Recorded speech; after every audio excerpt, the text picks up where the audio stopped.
reflection, I am your brain, to process what the users experienced so they know how to put into action what they've learned. Elizabeth Lee, VOA News, Los Angeles.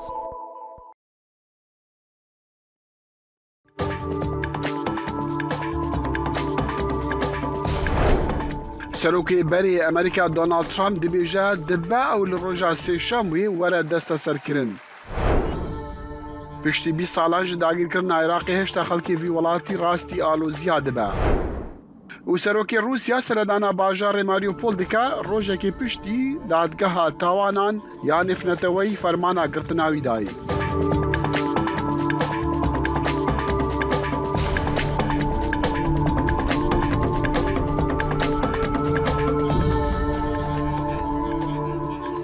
دم باشا برنامه کورت کنکشن جدنگی امریکا لواشنطن بهیویا دمین خوش.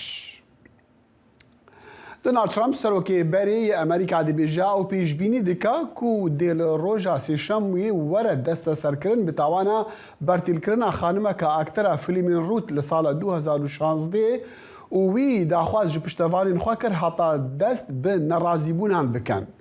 دگل دیاربونا نشان توانبار کرنا ترامپ جعالی دادورین گشتی لباجار نیویورکی سروکی بری میلیاردری 76 سالی دی پلاتفورما خویا میدیای دا دوه شنبه اف پیام نویساندیا. کاندیدی پیشینی کماری جبو سروکاتیو و سروکی بری امریکا وی ورق گرتن نرازی بونا بکن و ولات ما وگرین سر لیکا راست. اگر اف بریاره توانبار کرنی هات را گهاندن دونالد ترامپ دی ببا یکم سروکی بری امریکا ورا جزا کرن بتاوانه که و دی ببا صدمه به سروبریا سیاسی جیل دمکی کو او حاول دی ببا نامزتی کماریا جبو هالبجارتنین سروکاتی لسال 2024. اگرچی زورێک لە شیکەرەوەی سیاسی پەیامی ترامپ وەک هەوڵێک بۆ دەستکەوتی تری سیاسی لە قەڵام دەدەن بەڵام دیسان ئەو ڕاستیەش ناشارنەوە کە ئەگەر دادوەری گشتی شاری نیویۆرک بڕیاری تاوانبارکردنی ترامپدا ئەمە ئەبێ بەهۆی ئاڵۆزی بەتایبەتیش کە لە دوو ڕۆژی ڕابردوودا باس لە ئامادەکاری دەستگا ئەمنیەکانی ئەمریکا دەکرێتن بۆ ئەگەرێکی لەم جۆرە تا چەندێ ئەگەری دۆخێکی بەم شێوە هەیە. دکتۆر کرمانج گوندی پرۆفسۆر لە بەشی ڕێبەرایەتی پەروەردە لە زانکۆی تێنسی ستەیت لە گەڵماندا بەیانی باش. دکتۆر کرمانج چاوەڕێی وەڵامی جەناب سپاس بژیت من چاوەڕێی وەڵامی جەنابتم بۆ پرسیاری یەکەممان چاوەڕوانی چی دەکرێت؟ بنا بەو تەواوی ئەو هەواڵانەی لەو بارەیە بڵاوکرانەوە لە دوو ڕۆژی ڕابردی دادوەری گشتی ویلایەتی نیویۆرکێ بڕیاری خۆی دایە لە بەرهەندێش ئامادەکاری هێزەکانی ئاسایش دەکرێتن کە بەیەکەوە کار بکەن نەهێڵەن خشونەت دروست ببیتن. منتەها لەو پەیامەی دانالد ترامپ کە ئاماژەت پێکرد بە ڕەدووکەوتوانی خۆی گوتووە سەرۆکی پێشینی ئەمریکای لە سێشەمی ئایندە دەهێتە دەست بەسەرکردن ئێوە دەوێ خۆنیشاندان بکەن و وڵاتی خۆتان ڕزگار بکەن. ئەم پێم وایە بە هەندێک گرفتەشی گەورەتری لە بۆ خۆی دروست کرد. وەکی دیکە دەچوە دادگا تاوانەکانی کە لە بەرامبەر ئەو مرۆڤە ساغ بوونەتەوە پێی دەگوت ئەو تاوانانە لە بەرامبەرەوە کە ئەو دیفاعیاتی خۆی ئامادە بکاتن. بەڵام بەو کارێک کە کردی وڵاتی خۆتان ڕزگار بکەن لە شێ ڕزگاری بکەن. وڵاتی ئەمریکایە لە حالەتە کە ئەو بەو کەسانە دەڵێ بەو جۆرە وڵاتی خۆتان ئامادە بکەن ئەوە وەبیر خەڵکی ئەمریکای و جیهانێ دێنیتەوە مامرەتەشی دیکەی وەکی ژانیوەری شەش بیتن. باڵێ هەندێک کەس دەڵێن کە سەرۆکی ئەنجومەنی نوێنەران کەڤن مەکارسیش دیارە کێسەکە خراپتری کردووەکە گوتووتی ئەمە تۆڵەستاندنێکی سیاسیە و دەسەڵاتی خۆشی بەکاردێنێتن بۆ لێکڕینەوە لەسەر دادوەری گشتی نیویۆرک. بەڵام لە هەمان کاتە هەندێک خەڵک دەڵێن ئەمە هەوڵێکە بۆ کۆکردنەوەی پشتیوانی سیاسی بۆ ترامپ. کۆماریەکان بەگشتی پێنسیش جێگیری ترامپ ئەو کاتەی سەرۆک بوو دوێنێ گوتی هەوڵێکی سیاسیە بەڵام زیاتر قانونیە چکە ئەو کابرای کارشکێنی کردی ئەو کابرای تاوانی ئەنجامدایە. ئەگەر ئەو تاوانەی نەکردبایە کەس نەیدەتوانی بچێتن پەروەندەی دادگای ئیجرایی تاوانی پەروەندەی تاوانی لە دادگا لەسەر تۆمار بکاتن و بیکاتەوە بەڵام ئەو کابرایە بەخۆی خۆ هەر مەسلەی ستۆرمی دانیال نییە مەسلەی کلاسەفایت داکیومەنت ئەو داکیومنتانەی نهێنینە کە 11,000 بوون 100 لەوانە پەیوەندیان بە ئاسایشی نەتەوایەتی ئەمریکای هەبووە مەسلەی مامرەتی جانیوەری 6 مەسلەی گوشار خستنە سەر کاربەدەستانی ویلایەتی جۆرجیایە کە ئەنجامەکانی هەڵبژاردن بگۆ دەستپێکە لە کۆی تەواوی ئەو کەیسانەی لە دژی ئەو لە دادگەدانە ئێستاکانی. دکتۆر کرماش دەمێت پرسیاری ئەوە بکەم یعنی باشە وەکو گوتە چەند کێسی تر دژی ترامپەیە کێسی سیاسی گەورە بەڵام بۆ ئەم کێسە کە پارەی داوە بە خانمێک کە خۆمان دەزانین ئەکتەرێکی فیلمی ڕوت و شتیوا بووە بۆ ئەوەی بێدەنگ بکرێت لە کاتی هەڵبژاردنەکە بۆ ئەمە ئەبێ بە جێگەی نێگەرانی لە جیاتی ئەوەی کە کێسە گەورەکانی شار دژی ترامپەر هەن چونکە سروشتی ستۆرمی دانیێل وەک کە ئاماژەت پێ کرد ئاکتەری فیلمی سێکسیە بۆ خۆی قەباحەتێکی گەورەیە کە کەسێک کە کەسێتێکی هەبی ناوێکی هەبیتە لە ناو ئەمریکایدایە خۆی کاندید کردبێ بۆ سەرۆکایەتی ئەمریکای و لە ئانی کاندیدی 130,000 دلاری دابێتە ئەو خانمە بۆ ئەوەی بێدەنگ ببێتن ئەوە بۆ خۆی کارێکی نایاساییە ناقانونیە و بێ ئەخلاقیشە لەبەر هەندێش دوای ئەو ژنە چوە دادگا ئەو ژنە شکایەتی لێکرد ماوەیەک جەڕوبە حسەبوو لە دادگا لە بەرامبەر ترامپ و ستۆرمی دانیێل ئەو کەیسە ئاسانترە لە کەیسەکانی دیکە لە بۆ دادگایە بڕیاری لەسەر بداتن ئەم پێم وایە هۆکاری سروشتی ئەو کەیسە لە بەرامبەر ئەو کەیسانەی دیکەی ئاماژەم پێکرد ئاسانترە لەبەر هەندێک ئەوان ئەوەیان وەکو دەستپێک هەڵبژاردیە. باشە دکتۆر کرماش ئەگەر دوای 2 ڕۆژی تر بڕیاری تاوانبارکردنی ترامپ دەرچوو لە ڕووی قانونیوە چی دەبێت؟ ئایا دەستگیر دەکرێت زیندانی دەکرێت چی دەبێت؟ بۆ خۆی کاکە دەخیل لەسەر ئاستی حکوومەتی فێدرال لە بیرمانە وەختە کۆنگرێزە و مرۆڤەی بەو تاوانانە مەحکوم کرد بە مەسەلەی جانیوەری 6 کلاسەفاید داکیومنت و گوشار خستنە سەر کاربەدەستانی ویلایەتی جۆرجیایە بڕیارەکەیان لە بۆ دادوەری گشتی ئەمریکایە هەنار مێرک گەرلاند ئەویش دیارە هیچ بڕیارێکی نەدا بڕیاری نەدا و بە ویلایەتانەی گوت ویلایەتەکان ئەگەر گرفتیان هەبیتنیا کەیسێکیان هەبی لە دژی ترامپ دەتوانن کەیسەکان بجوولێنن لە ڕێگەی دادگایی لەسەر ئاستی دەوڵەتی فێدرال هیچ شتێک نەکرا لەسەر ئاستی ویلایەت من پێم وایە ترامپ وەزعەکی لە دۆخێکی زۆر خراپ قەراری گرتیە ئایا کەرەبچەی دەخرێتە سەر دەست دەخرێت ئەمە پرسیارە دکتۆر کرمان زۆر خەڵک دەڵێیانی دەبێ مامەڵی تایبەت لەگەڵ ئەو بکری ئەگەر حتا دادگا بڕیاری تاوانبەرکردنەکەیشیدا بەڵام دەبێ مامەڵەیەکی زۆر تایبەتی لەگەڵا بکرێت لەبیر نەکەین کاکە بڵێن ئەوە سەرۆکی پێشینی ئەمریکایە ئەوە مافەکی قانونی ئەوە و سیکرت سەرویس ئەو هێزەی کە تایبەت بە پاراستنی ئاسایشی سەرۆک و سەرۆکانی پێشون ئەوە لەگەڵەوان دەبیتن لەبەر هەندێش ئەوانیش ئێکەکن لەو هێزانەی کە ئاماژەت پێکرد لەگەڵ FBI و NBI نیویۆرک بیرۆ ئۆف ئینڤستیگیشن و پۆلیسی لۆکێل هاوکارن کە چۆن هەواهەنگیەک دروست بکەن سێشەم دانەڵد ترامپ خۆی ڕادستی دادگا بکاتن بچێتن لەوێن دەرێ تاوانەکانی گوێ لێ ببیتن و پاشان لەوێن دەرێ دەستە دەرێ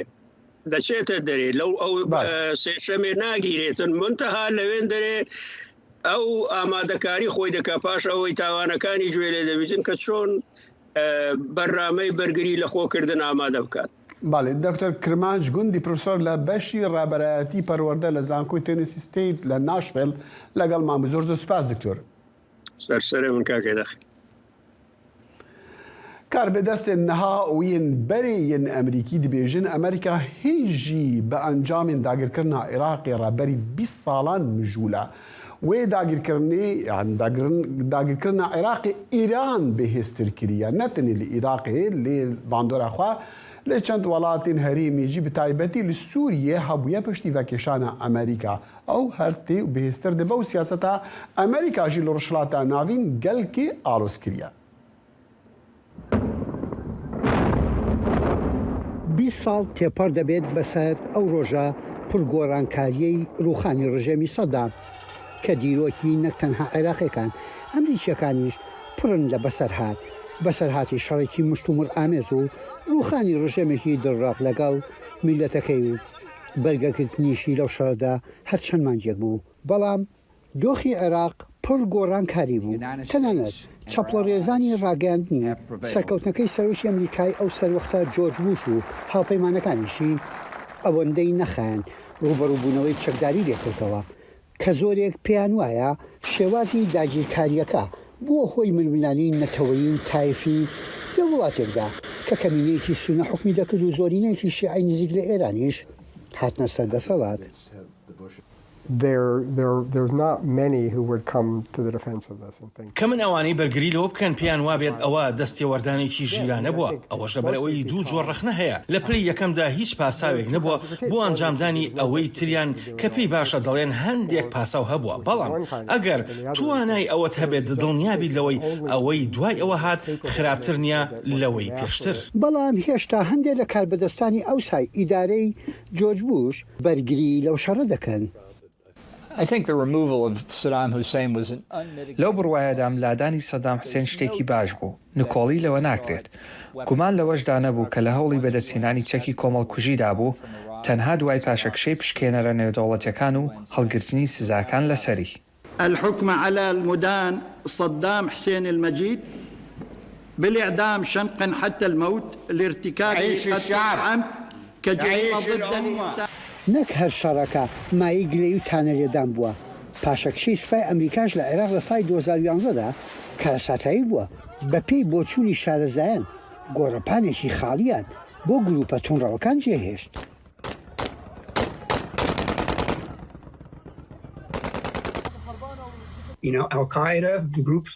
وەک دەزانن گروپی ئەلقاعیدە و هاوشێوەکانیان دواتر دەوڵەتی ئیسلامیش شوێنێکیان پێخۆشە کە هیچ دەسەڵات و هێزێکی تێدا نەبێت ئێمە بۆشایەکی گەورەمان لە عێراق و ئەفغانستانیش پێدا بە پێی توێژینەوەی زانکۆی براون ئەمریکا لەو شەڕی عێراق 2 تریلیۆن دۆلار خەرجەکەی بووە ڕەنگە لێدوانی سیاسی و سەربازیەکان ساناتر بێ کە دەدوێن وەک لەوەی لە 2003 تاوەکو 2011 4500 هەر سەربازی ئەمریکی کوژراون خۆ خەڵکی سیڤیلی عێراقیش کەوتنە بەر هەباشەی مەرجی ئیسلامی تونڕەوەکان و شەڕی تایفی توێژینەوەکە کوژرانی پیاوانی پۆلیس و خەڵکی سیڤیلی عێراقی بە 275,000 بۆ 306,000 کەس مەزەندە کردووە هەموو ئەو قوربانیانە بۆ سەقامگیری عێراقێکی دیموکرات و فرەی بوو بەڵام عێراقێک دروست بووە وەک دەڵێن لە ئێرانەوە نزیکە. هەڵەی گەورەکەوای کرد ئێران بەهێز بێت پاشەکشەی سوپای ئەمریکا بوو لە ساڵی 2011دا فرسەتیدا بە ئێران هەروەها بە خەڵکی شیعی عێراق سوود لەو دۆخە تازەیە وەربگرن.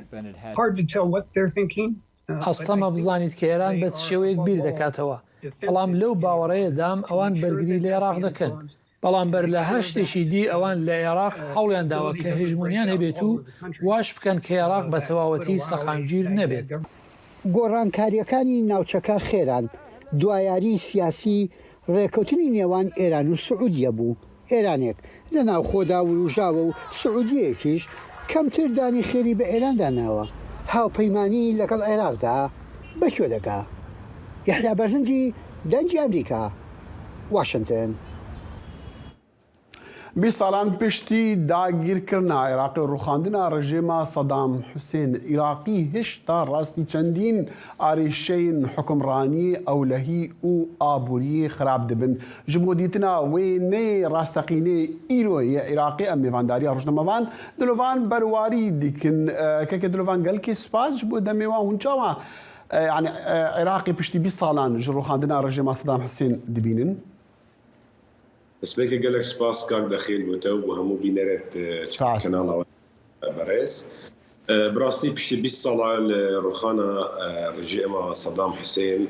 السردستي هزت أمريكي وهاتي جوريل صالة 2003 حتى أنها أم بينينكو وضع عراقي براسي بلف خراب تربيتشتن دهمو لاينات لاينة آسايشت لاينة آبوريت لاينة حكمراني حتى بلاينة آزاديان تاك الناف كمال جيدا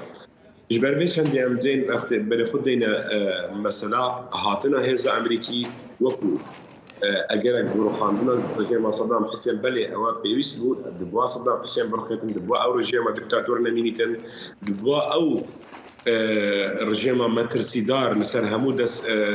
منطقه نمینیتن بله دبوا به تکتیک بتکرن دبوا دراستک بتکرن بزانن بشتی به هنگاوی و چی بی بشتی به هنگاوی شروع بده البته دیار بوکو إدارة أمريكية وقتی که هاتی عراقی یان هیچ لیکولی و نکربو یان جی بدواینا قریب یان جی زانیاریت هلا أمريكي بخاجي كاك دلوفان أمريكي بخاجي لسر آسي حكمتي لسر آسي كار بدستن بري وين نهاجي وين راستي دي بيجنكو أو شاشتيك ما بو مثلا حساب بو بشتي روخانا روخاندنا رجيم صدام حسين نت هاد كرن لو عجيب سيارك وكد بيجي خو فرض دك انها بيوندين امريكا بعراق را دچ ازنه پشتي 20 سال داگير كرني راسي اگر ام بس بر خدن وضع النهال العراقي ام دبينينكو هبونا امريكا كان يعني جي استراتيجيه امريكي العراق قال لك ضعيف بوا ببرامبر بهزقون وظالبونا سياسته واستراتيجيتها ايراني المنطقه لا ايش همول اگر يشتيها ايران دبلوماتك باشتر دكات المنطقه لامريكا كان ايران زانيت تشاوا بيونديه بهذا السياسي هذا تشكدار دناف عراق دكات ام همو جارد بيجن ايران دكاريتن بيوندي بهر كسي بكتن بلام امريكا كان جبر سيستمي وان كاري ريخستنا بيونديه درويوان وجوازين ناف بين هردو اداره هردو حزب ديمقراط وكوماري مشكله قالك مازم العراق تشكر وصا تشكر كعراق وكو بله باريه كي آسان پیشکش کر بو ایران کلشیا عراقي جي قال كي بيزارن راستا ام دبينين بارتين سياسي قال كي هنا جاران يعني العراق وسط ديادكن كو ولاتك آزادة خوشة يعني هرتش دبلي كما سي هنا لو انجي وصل لهاتك عراقي بيزار دبن عراقي يعني حتى هز بجريدانا خب ولاتي خناكن يعني اف هتا چندي ديار دبا اف هتا چندي خرابية ديار دبا لسر جواكا عراقي كان دخيل اگر تو بيبر خب شاندانا تشريني كل عراق رداي دم رابرتو او اگر سركيه او بو خلكي بكار بو خلكي بيش بو خلكي روشه ويا ابوريه خرابو اگر سركيه او بو خلك وصا هستكركو او لولات خونين البرويش انديجي او سنبله بلنكربو ما ولاتك دفتن نريد وطن نبحث عن وطن اما بو قصي سركي اويكو خبشانداني وصا ديار كركو ما تش بيويست بيها بيويستيها هاولاتي عراقي عنها بولاتك والريز لوي بيجريتن وكو هاولاتي يعني كاك دلوفان يعني ما ديج بچان صالت بوري دخو بشاندانا دا يعني او جواك عراقي او خورتت عراقي كو قالك شوانا بيراوان نايتن وقت داغير كرنا يعني وقت ويشر داغير كرني قال كي بيشكاتي ترنج وين نخبا سياسيه د ولاتي دا كارد كنچكو همو او نخبا سياسي توان بارن بغندليه بحكم كارينانا دا صلاه اخوا بحكم خراب يعني تدبينيكو جواك باشتر پیشکتیه یان کاریگریاوی لسر یان کاریگریاوی داگرنی ویشر وانا راحتیا لسر جواکی گالک بویا یک خاله گالک گرنگ هی که امشین سپاسی امریکیان بواب کن او بو ریگ دام ام بشین با آزادی رای خود در برنین بشی ام نت کارین وقت صدام حسین دا ام با آزادی باخبین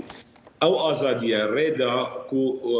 اف جنریشن نو یان او نوی نو کن ها در کفتی قال لك باشتر وقال لك شويه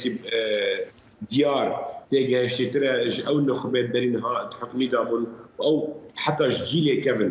كيفن وصل زانيتا يان دبي حزب الدعوه وحزب الديه السياسيه تكون ناف كار سياسي دا ببن يان او يان صدام حسين اما جيلنا دبيجتنا مدفن ام بين شويكي خو مواطن بيوري جياني حرمته ريز لهاولاتي بقريتن وصاب صارتن او في هاولاتي دا هاولاتيه بله كاك دلوان بس يا ردي ما هيك بكورتيج يعني ما ديتكو بشتي روخاندنا صدام حسين هريما كردستان عراقي قال كي قشاكر وقال لك ولاتان حسودي بتجربه هريما كردستاني دبر لانها هندك كاس ديبيجن بروفاجينها نافند باشترا عراق بقشتي باشترا جروي ديمقراطيه جروي ازاديه قشتي وكساتي وجروي مثلا ما في المروفان افشندي راستا حتى رابطة قالك أو راسا جبركو ديسان حتى هريما كردستان وقت أزمونة دس فكري جدس فكري حتى صار 2003 باشبو أما بشتي 2003 أوان شو استراتيجيات نبونكو أو بين تشاوا في أزموني في تجربة بباريزن بشويكي باشتر وشتكي قالك يرون دياربو وقتكو حكومتها فيدرال ميزانية قطع كري الهريما كردستاني هريم نشيا يكمه معاش موظفة خبرتن أول شو صار دياره كو بلانا وانبو استراتيجيته وانبو بشويك عشوائي جندلي بكارهنانا ده صلاته كو تايبت كار تايبت وصاحات ديار كرن كو هريما كردستان جاش في آسينا كو خلك هريما كردستان تمنادكتن أو لسر حكومة فيدرال بن نلسر حكومة هريما كردستان بن روجنا بله جبركو اوان برجوانديا خلكي نباراستيا تانيا برجوانديا هو حزب خو باراستيا بله كيك دلوفان دم بتر درفت دم روجنا مفان دلوفان برواري جهري ما كردستان عراقي بمره بقول لك سباس بابا والروجا هجدي آداري بسالة 2018 ارتشا تركيا عفرين داگیر کرپشتی در بازبونا 5 سالان هشتا نزل علاکا کنگی اف داگیر کرنا و بداوی وره لی ام دکارن جه پیام نیرا خواه یا عفرین کنها لکم شهبای پنا بره نوروز رشو بپرسن که پشتی وان 5 سالان روشا گشتیا حریم چاوایا نوروز فرمو بله پشتی 5 سالان جداگیر کرنا هرما عفرینی روشا گلیوی سروبن بویا چین لهندر دامانه هر وکی دن 300,000 کو ده انجام اینی شاتری که ده حجده کو ده حجده آدار دانه 4 مانج بر وی ریشه بدان زوره کوچبر ببن او در بدری هرما شهبای ببن ده هندر عفرینی دا کنها پشتی 5 سالان رجای کردان بریا داگیر کری لوی دوره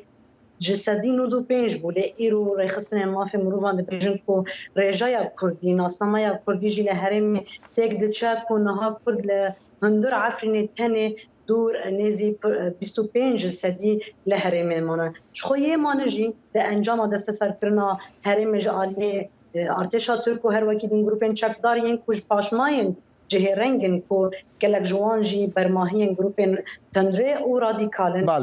گلک بمتكرنا در حق خلق عفريني كود هندر ضمانجي انجام دن جوان كشتن رواندن دست سركرنا مال وملكي وان وتكرنا زفيو بري وموسمين وان هر وكيدن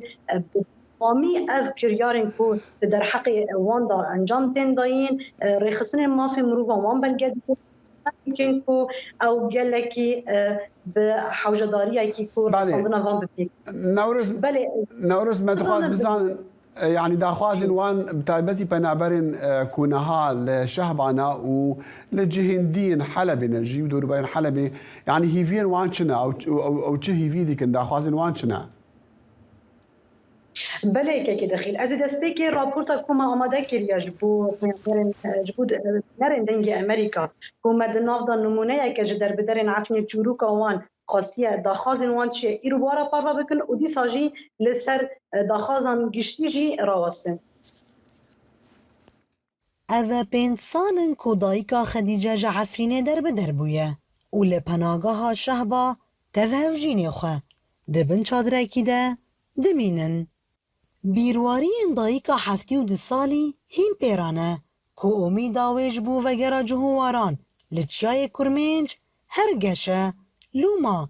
وی کلیت مالا خواه هلانینه دا کروژه که دیسا پی دریه خانی خواه که هف کلیتنا کلیت قوی پی منه ام باگرن عفرینی از این شالو دی سوفو کلیت نو قفی خواکم متى ما قد شك بعزن كران مت خدمات كر ودار كر وحوش حياتنا ما قوي خو ما كتشكرن نائب في كولونا ما بقوي خو تشكرن اي شالو دي سامي بفتلن عفرینی خو از وکلتن القفی خو خینم وقفی خواکم ده بیسته چله یا 2018 دا ترکیه ریشی عفرینه کربو کو پشتی 58 روزان جشر و برخودانیا شروان کرد تفگله هرمه ارتشا ترک و کومن چکدارین پیرا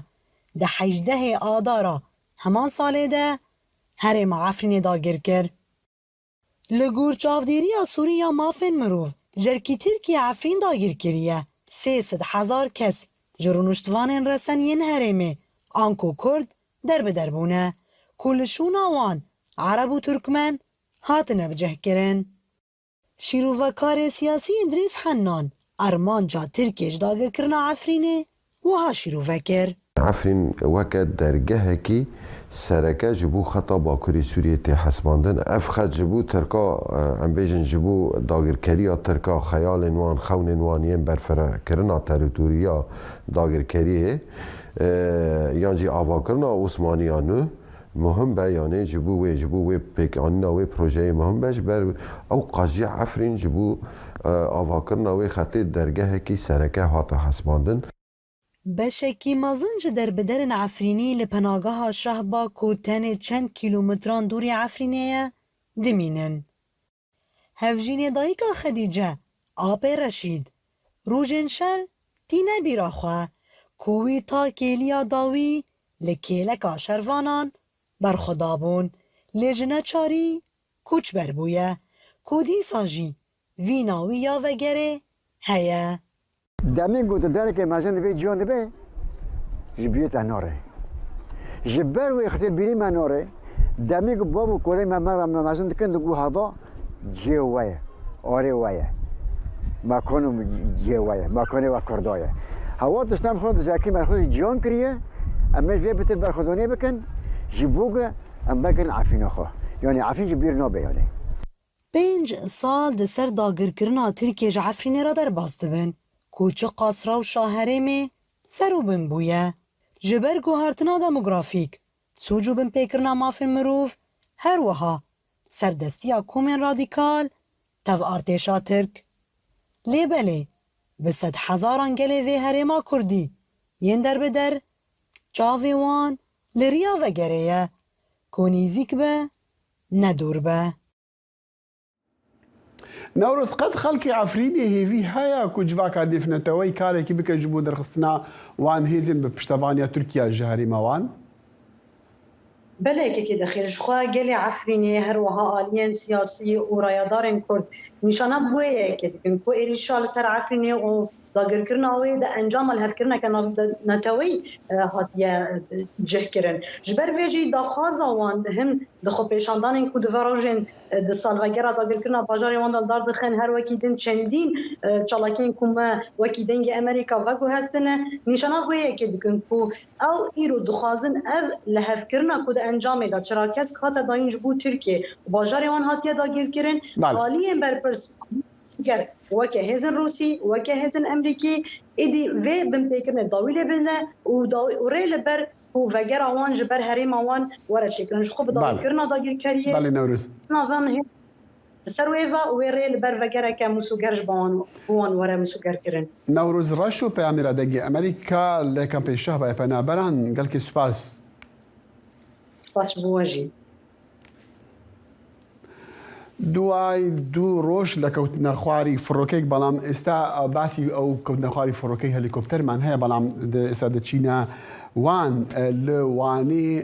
کو ایصال و لنوزدا وکی ایرو و نوروز ولا کرن لکیدا کاکل ها وانی بکرسیه کی و ورا پیروس کرن رونجدوانین باجار جبو بجداری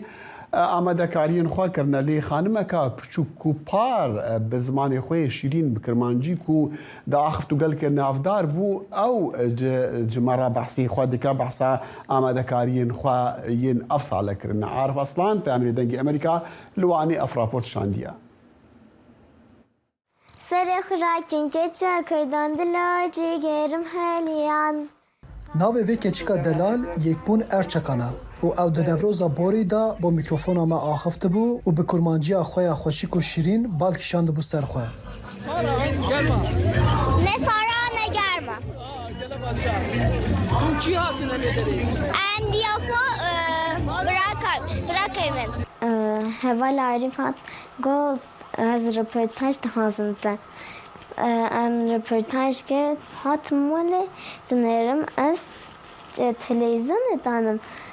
از دا کیفامنات هفپیوینا یک پونه جالی هجمارک زیده حساب مدیا جواکی و هاتبون عجباندن و پاروه کرن. یک پون ایدیل کولان نوانه و کچیکا نوروز هاتیه ناسین. کیفاموزا انتهی از چیم دکانی دیویژن خزانی نه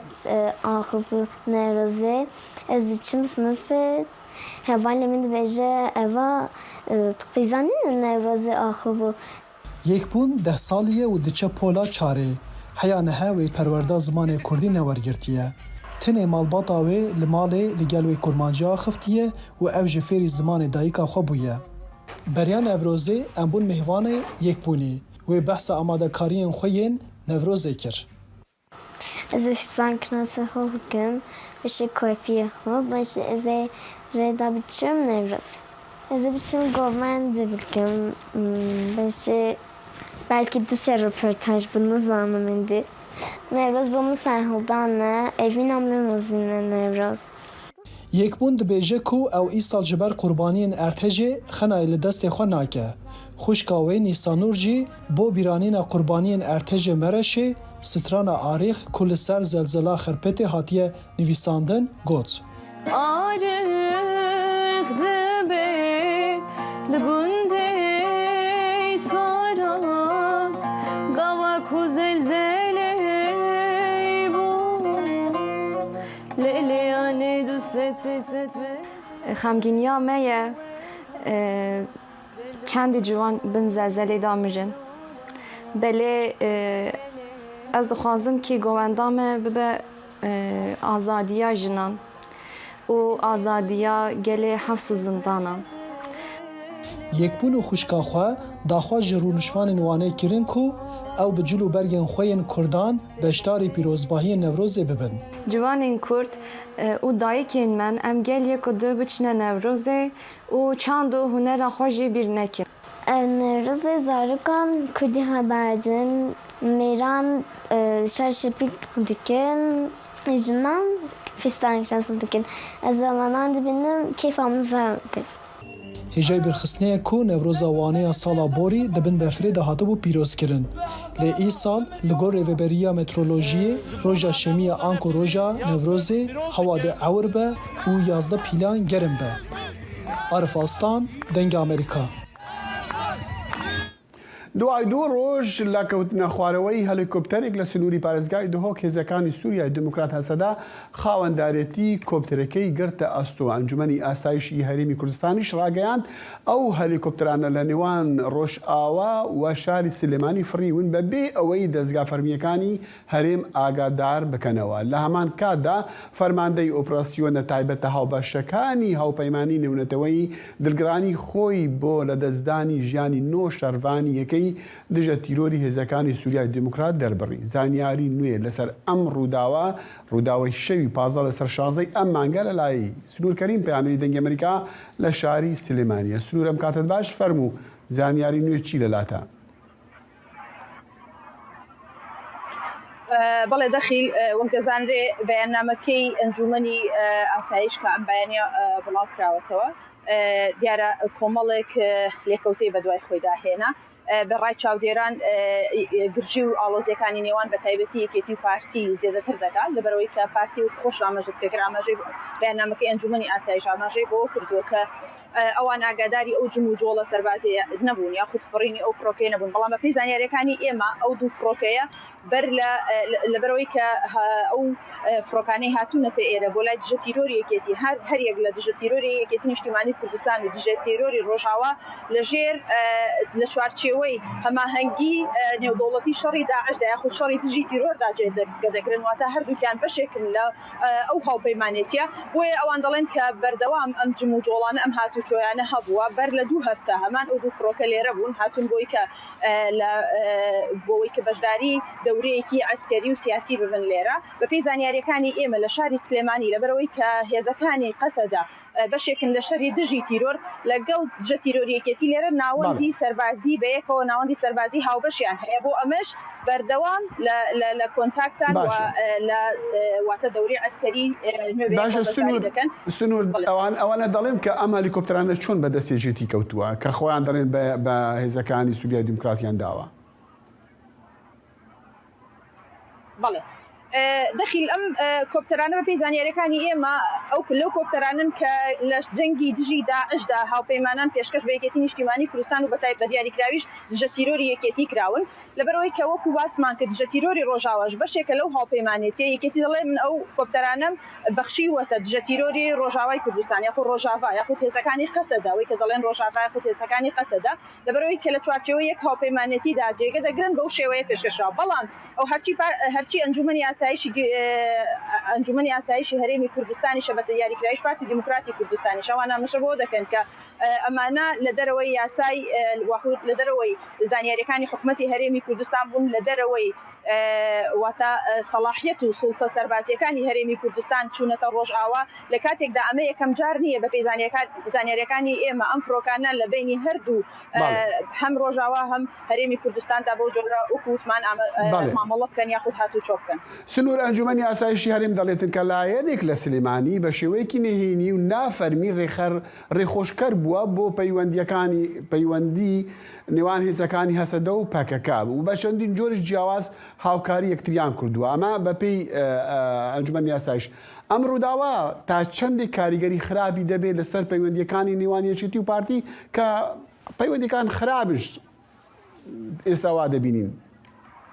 بەڵێ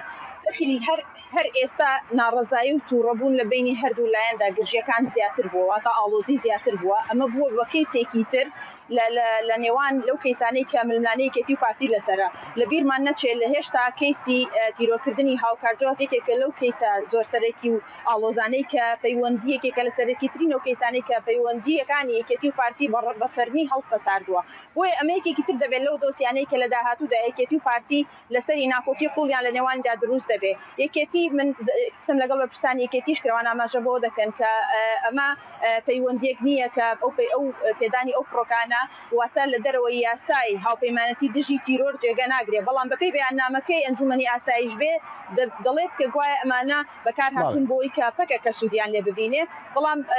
بینیمان قەسەدا ڕاگەنراوی بڵاو کردەوە ڕاگەیاندەوانە هێزی ئەوان بوون و هیچ ڕەتێکیان بە پەکەکەوە نەبووە هاتوونەتە هەرێمی کوردستان بە فەرمی هاتوونەتە سلێمانی. سنوور کەریم پەیامەری دەنگی ئەمریکا لە سلێمانی ڕاستەوخۆ لەگەڵمان بوو زۆر سوپاس. ئێزدی زارۆکن خوێن ساوا لە پەرزگەها لاڵشێ و بە ئاڤاکانیەکی دەبێژنێ کانیاسپی پاک دکن و دەبێژنەوی تۆڕ و عادەتێ ئۆلی مۆرکردن لێ ئەگەر مالباتێکی ji ber her ئەگەرێکی هەبە دەلیڤە نەبەک و زارۆکی خوا دەماک و ساوا بە بینە لاڵشی ئەو زارۆک دکارە هەر دەمێکی هەبە وەرە لاڵشتی و دیسان خوا پاک بکە یان بە ئاوا کانیاسپی خوا مۆر بکە پەیامەری دەنگی ئەمریکا کاوە عومەر لە ڕێوەڕست من مۆرکردنا زارۆکێکی ئامادە بوو ئەفراپۆشتاندیە. Cilên nevî xwe dumehîd guhorîtin daku cilên spî yanku cilên êzdiyan li ber ketin. Mirazav kat û xêrawa qebûl kat û dergehê xêra bo bikat û leşê we xweş kat û maş û berat û xelat bikat û Saûd iqbal bikat. Micêwerê Kanyaspî çaverê Edlayê ye. Daku ava Kanyaspî bi serê neviyê wê daketin û bikete êzdî. Yanku mor ketin û digel van rêwresman lavat hêne gotin û şirînahîl serserê zaroy it hêne havetin.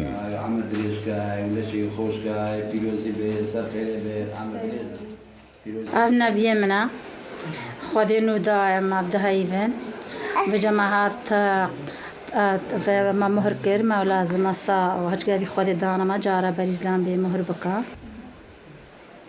شهاب باب ویزاروی کوهات مورکرنو او به برای و تمان دمدا به بابا 2 ساله جیانا هفجینی پیک اینایه لی او نها بابا و ناف لکر خواه دانیا الکس شهابی باوریه که مزن به مورکرنه هیا د اولا ازدیا دا جبرکو او جی روژه که وکو کر خواه لهمان جه هاتبو مورکرن استی شعورکی گلکی خوش بوا کم هاتنا عبال لالش وما كره موركر وحمد لله خدیم گلکی فيديني كيف خوشين وحمد لله كما كان ياسبي أفدهاي فخدف كرك دائما چون مهركر عادل تقاليد ما لازم بجل كسبي بين روزانه لبردرگه کانیاسپی لپرزگه لالشا نورانی خلق زاروین خواه مورد کنو تایبت اوین تازه دهینه سر دنیای مجوری ویکانیه دهان ساله وی کاریت کتنو بصدان هزار ازدی لسر دستی وی حاتینه مور کرن زارو که وی نی مور کری بید اجدوهی وی بید سهی وی بید پیچی وی بید 5 سال بند 10 سال بند 20 سال بند 5 سال من لازم حیات خو جاره که آبا کانیاسپی به آبا پیروس لازم کری خو مور کتن پشتی مالباتا شهابی دگل الکس دومهی ریو رسم خوال لالشا نورانی بداویت اینن او خارنکا برفرح آمادت کن لهمان جه دگل دوست و حوال و کس و کارین خواه و به هورا اوه خارنت خون داکو برکتا خوده لسرسر الکس دومهی هبیتن کاو عمر دنگ امریکا پرزدیها لالش اری شارزاین کلتور اولا ازیان چه دی بیجن جبو ویتو رو مراسم اولیا کو لجمگلک اولین دیجیا لیکوره رو چالاگوانی ازدی جهور سلیمان جده هو که به مره جور سپاس بود میوا جکرما خو توی جمره بیجی کا رحین وی مورکرنی لجم ازدیان ودگرنه چه سردمی و چما ازدی وی وسا زارو خو موردکن علي سوباس كي دخيل وك وترابور تاخذ إلى زمان براستي اف طقسا ايك شوانكو موركرنا زاروك ازديكو بوا ازدي ادبيلو باورت ازدياتي دا و ازدي وصل بيدن كولانش اللانش هيفين افراندنا دنياي و قردوني هاتيا دانان اجبرويش ادي كانيا سبيكو بيروسترين وكافنترين كانيا الجامع ازديا قال لك كافنيار وبيروز بايا خويا بيروز يا خويا بله افجا وقت ازدي تشنا لالش بوجالايك يا خدي زاروكا كدت اتصالك او ابي دوستي اتصالك دبنا لالش وكانيا سبي دي سجارة افل سليكان هكا ملاحظه كربا وديدبا سجارة افل سري رشان القل دعايك بله هاتشان ده يعني او دعاية نقول دعاية كتايبتها يا دعاية كتايبتها يا بو شندي بله بو مركبني بله جوهر سجارة بله جوهر كيبدا من بوشي سجارة تبيلو باولت ازديادة جيانا هر مروبكي سي قونا غارة درباز بتن او جيش دايك بونا وقت آفا عول ليكري وقت جدايك بوي خدي دايا ددياي بو ازدي يا دوي جياناوي جيانا خدا دي منت ازدي يا سي المرناوي دي منت ازدي جوهر القلب دعاي جوهر قالك سباش بفان كرنا بس سيفيدار تبري خب دي كاميرا خو اختو تتقلمت عاخذي چونكو ببورا بله ابي كادوي بسيارة منها جرين كوبري ده من نفيسينا كتال سر فيسبوك خون تو بحسين كي كاتشما ازدي نها بترجهر دمكيدي بقول خوفا بنريتو كالتوري خوفا جريداي معنا تتكاري كورتيش مرة بيجيش برشي فبالي بسيارة كقالك تجي خود دايا هر ملتك فرمانا را درباز بت والدجواري را مجوية خود درباز كتن جريدانا وي ملتي مكم تربط وقايم تربطن افجا بو اگرا سركي درباز بونا ديروكا ازديا يا دريش حمو فرمان وجينوسايد درباز بيد كاكي دخيل ئەفجەش بەروێ چەندێ ئەڤە ئەگەرا سەرەکیە لالێش هەفپش کە ناف ئێزدیا هەمووەدا کوجیە هەرێ پیرۆزێ ئێزدیا دنیاە لالشە ئێزدیا پێوەگرێت دەتن یاسێ ئێزدی وەسات بینن دیانەت ێوان نەتەفشیریە نەیە بەلافکردنەیە ژ بەروێ چەندێ چوو سڵتە و دەسهەلات و حکمی تێڕە نابینن یادن گەلێک تشتێ ئێزدیا وەسانۆکە دیارەک و فەلسەفا ئێزدیا تێدا دوتقاری لاک ملەتێت پێشکەفتی بەحس بکەی وان ڕێ و ڕسما دەرباسکی و بکی بسەرێکی بلند و دگونجێن لەگەل پێشکەفتنا دنیای و خەڵکی باشە هەتا چەندی مەسەلا ئەف کو ئێزی بەحسکەن 47 فرمان بسەرێوان هاتن هەتا چەندی وێ کاریگەری سەرڤێ مەسەلا کوتوبە 72 فرمان نە 74 دەبێژن 72 فرمان و یا بەڵێ 74 یعنی ئەوژی ئەگەرەکە هەندێک و ئەو گریدای بتر یەکگرتی بن و گریدای بیرۆکاخوا بن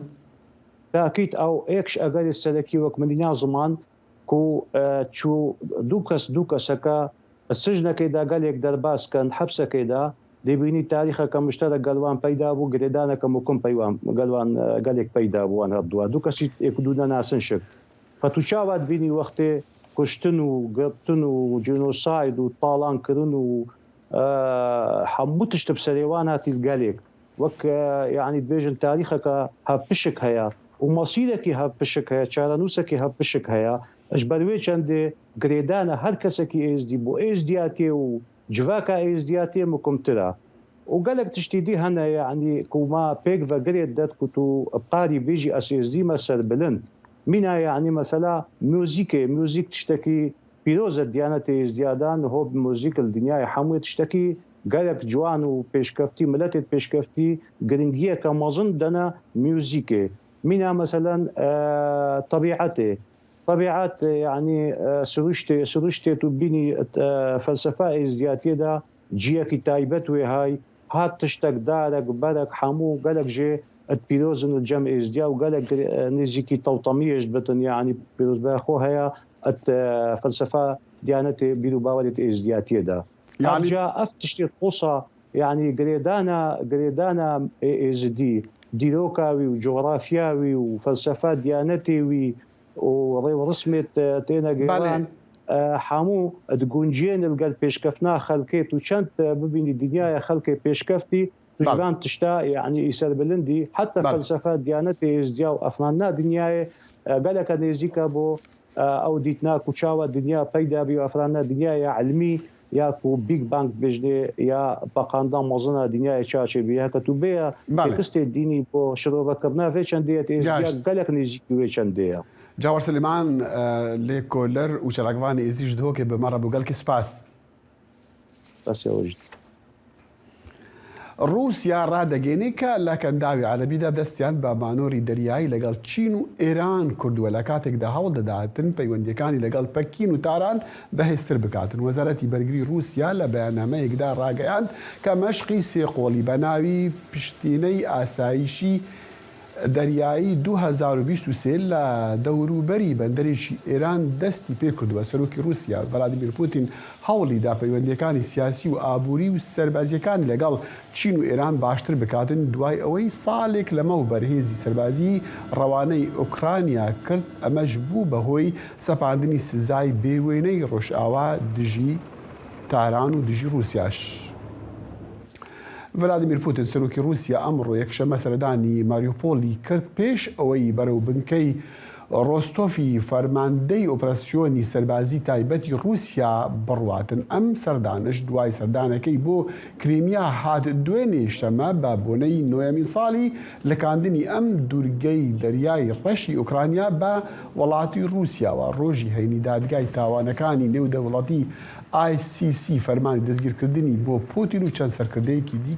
دیکەی رووسیا دەرکرد بە تاوانی جەنگ. دادگای نێونەتەوەیی بە تایبەتی تۆمانباری پوتین و کاربەدەستانی تری رووسیا دەکاتن بەوەی بەرپرسیارن لە ڕفاندنی مناڵان لە ئوکرانیا لە کاتی هێرشەکانی رووسیا بۆ سەر وڵاتی دراوسی خۆی کە نێزیکەی 13 مانگ لەمەوبەر دەستی پێ کرد. دوشەمێ ئەرتەژەک بە پلەیە 6.8 لە باشووری ئەکوادۆرێدا دیمانین کو جهلا شاهدان هاتنا تمارکرین نشان ددن دماکو خلق جه اواهیان درابل دما روخاندن وان اواهیان جبر وی ارتجی آژانس راگهاندنی یا سروکاتیا ولاتی رادگاهینتن کو د ارتجی ده 14 کسان یعنی 14 کس مرینا و زیاتری 308 کس جی بریندار بونه پرانی یوان لپاریزگاه الاورونا لوی ولاتی یان اکوادوری کو ام وینه عندي بینن این خلکی جبرت ارتجی دترسن بری تماشاوان نجا وچندی جی امتین داویا برنامه ایرو یا کرد کنکشن تصبحی دگینه کار شاد و بختور بنو خدا حافظ